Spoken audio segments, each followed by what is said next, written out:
హైదరాబాద్ నగరంలోని నిరుపేదలకు రేవంత్ రెడ్డి ప్రభుత్వం సూపర్ గుడ్ న్యూస్ చెప్పింది. పేదల సొంతింటి కలను నెరవేర్చడానికి రేవంత్ సర్కార్ అత్యంత ప్రతిష్టాత్మకంగా చేపట్టిన పథకం కింద ఫస్ట్ ఫేజ్లో ఇప్పటికే గ్రామీణ ప్రాంతాల్లో 4.50 లక్షల ఇళ్లు నిర్మించిన కాంగ్రెస్ ప్రభుత్వం ఇప్పుడు హైదరాబాద్లో పేదల సొంత గూడు కలను నెరవేర్చడానికి వేగంగా అడుగులు వేస్తోంది. ఈ క్రమంలో సీఎం రేవంత్ రెడ్డి హైదరాబాద్లోని నిరుపేదలకు గుడ్ న్యూస్ చెప్పారు. ఇందిరమ్మ పథకం రెండో విడతలో భాగంగా త్వరలో హైదరాబాద్లోని అర్హులకు 1,00,000 ఇళ్లను కట్టి అందిస్తామన్నారు. శరవేగంగా అభివృద్ధి చెందుతున్న హైదరాబాద్ నగరంలో భూమి కొనడం పేదలకు భారంగా మారిందని, అందుకే ఇందిరమ్మ హౌసింగ్ పథకాన్ని విస్తరిస్తున్నామని సీఎం పేర్కొన్నారు. ఈ ప్రకటనతో హైదరాబాద్లో సొంతిల్లు లేని నిరుపేదలు కలలో కూడా హైదరాబాద్లో సొంత గూడు కట్టుకుంటామని అనుకోని పేదల్లో ఆనందం నిలిపింది. అయితే రాష్ట్ర వ్యాప్తంగా అమలవుతున్న ఇందిరమ్మ ఇళ్ల పథకాన్ని గ్రేటర్ హైదరాబాద్ మున్సిపల్ కార్పొరేషన్ పరిధిలోనూ ప్రారంభించేందుకు సన్నాహాలు చేస్తోంది రేవంత్ సర్కార్.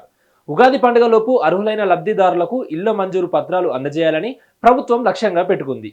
హైదరాబాద్ పరిధిలోని 3 కార్పొరేషన్ల నుంచి భారీగా దరఖాస్తులు రావడంతో అధికారులు ఇప్పటికే క్షేత్రస్థాయి సర్వే చేపట్టి లబ్ధిదారుల ఎంపిక ప్రక్రియను వేగవంతం చేస్తున్నారు. ఇలా ఉంటే ఈ ప్రక్రియలో ముందుగా సొంత స్థలం ఉన్నవారికి తొలి ప్రాధాన్యం ఇస్తున్నట్టుగా ప్రభుత్వం వెల్లడించింది. ఇందులో భాగంగా హైదరాబాద్ నగరంలో ప్రస్తుతం సొంత స్థలం ఉండి కూడా ఆర్థిక ఇబ్బందుల వల్ల ఇల్లు నిర్మించుకోలేని పేదలకు తొలి విడతలో ప్రాధాన్యం ఇవ్వనున్నారు. వీరికి ఇంటి నిర్మాణానికి ప్రభుత్వం 5 లక్షల రూపాయల ఆర్థిక సాయం అందిస్తోంది. గ్రేటర్ పరిధిలో సుమారు 12 లక్షల మంది ఇందిరమ్మ ఇళ్ల కోసం దరఖాస్తు చేసుకోగా ప్రాథమిక పరిశీలనలో 18,000 మందిని అర్హులుగా అధికారులు గుర్తించారు. అయితే ఈ జాబితాను మరోసారి క్షుణ్ణంగా పరిశీలించి ఫైనల్ లిస్టును సిద్ధం చేయాలని భావిస్తున్నారు. ఆదాయ పరిమితి, భూ యాజమాన్య పత్రాలు, కుటుంబ పరిస్థితుల వంటి అంశాలను పరిగణలోకి తీసుకొని లబ్ధిదారులను ఎంపిక చేసే కసరత్తు మొదలైంది. ఇలా ఉంటే నిరుపేదలకు సొంత గూడును కల్పించడంతో పాటు బహుళ ప్రణాళికలతో ఈ విషయంలో ముందుకు వెళ్లాలని రేవంత్ సర్కార్ భావిస్తోంది. దీనికోసం ముందుగా మురికివాడల్లో నివసించే వారి కోసం ఇందిరమ్మ మోడల్ కాలనీలు నిర్మించాలని ప్రభుత్వం యోచిస్తోంది. నగరానికి దూరంగా ఇల్లు కేటాయిస్తే వారి జీవనోపాధి దెబ్బతింటుందనే ఉద్దేశంతో వారు నివసిస్తున్న ప్రాంతాల్లోనే 5 నుంచి 10 అంతస్తుల భవనాలు నిర్మించి ఇవ్వాలని ప్రభుత్వం భావిస్తోంది. దీనికి అవసరమైన స్థల సేకరణపై మంత్రులు ఇటీవల అధికారులతో చర్చించారు కూడా. వీటితో పాటు నగరంలో ఇప్పటికే సిద్ధంగా ఉన్న 28,000 డబుల్ బెడ్రూమ్ ఇళ్లను కూడా పేదలకు కేటాయించాలని నిర్ణయించింది తెలంగాణ కేబినెట్. గృహలక్ష్మి పథకం లబ్ధిదారులకు కూడా ఈ పథకాన్ని వర్తింపజేయాలని రేవంత్ సర్కార్ భావిస్తోంది. అయితే ఇందిరమ్మ ఇళ్ల పథకం అమల్లో తెలంగాణ ఉద్యమకారులు, గుడిసెల్లో నివసిస్తున్న పేద కుటుంబాలకు మొదటి ప్రాధాన్యత ఇస్తున్నారు.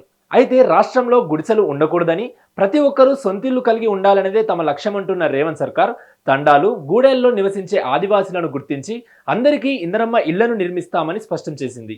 ఇటీవల ఆదిలాబాద్ జిల్లాలో జరిగిన బహిరంగ సభలో రాష్ట్రంలో మరో 2.5 లక్షల ఇందిరమ్మ ఇళ్లను మంజూరు చేయనున్నట్లు ప్రభుత్వం వెల్లడించింది. సెప్టెంబర్ 17వ తేదీన మరో 1,00,000 ఇళ్లకు గృహ ప్రవేశాలు చేస్తామన్నారు సీఎం రేవంత్ రెడ్డి. పేదలందరికీ ఇల్లు కట్టించే బాధ్యత తమ ప్రభుత్వం తీసుకుందన్నారు. ఇక ప్రభుత్వం ఇప్పటి వరకు 3 లక్షల ఇళ్లను మంజూరు చేయగా వారిలో 2.50 లక్షల మంది లబ్ధిదారులు నిర్మాణ పనులను ప్రారంభించారు. వచ్చే నెలాఖరు నాటికి 1,00,000 ఇళ్లను పూర్తి చేయాలని అధికారులు లక్ష్యంగా పెట్టుకున్నారు. దీంతో తెలంగాణ రాష్ట్ర వ్యాప్తంగా ఇందిరమ్మ ఇళ్ల పథకం అమలు వేగంగా సాగుతోంది. మొత్తానికి ఇందిరమ్మ ఇళ్ల పథకం కింద హైదరాబాద్ మహానగరంలో 1,00,000 ఇళ్లు ప్రభుత్వం మంజూరు చేస్తున్నట్లు సీఎం రేవంత్ రెడ్డి చేసిన ప్రకటన ఇందిరమ్మ ఇళ్ల కోసం ఎదురుచూస్తున్న వారికి తీపి కబురు అందించింది.